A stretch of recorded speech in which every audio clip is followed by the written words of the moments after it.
Welcome to another episode of Murder the Finish. Whee! And I'm gonna welcome you today as I block this freaking beautiful Challenger door, and it is turning out beautiful, guys. All my filler work is great. And I'm gonna tell you right now, these big Durablock long blocks are the way to go. I'm telling you, get shit straight.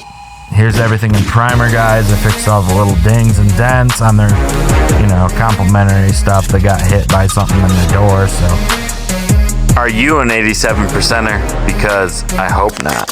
I hope you have a subscription to my channel. I hope you're rocking out with your cock out with this channel, guys. I hope everything is going smooth. And this has been the Murder the Finish.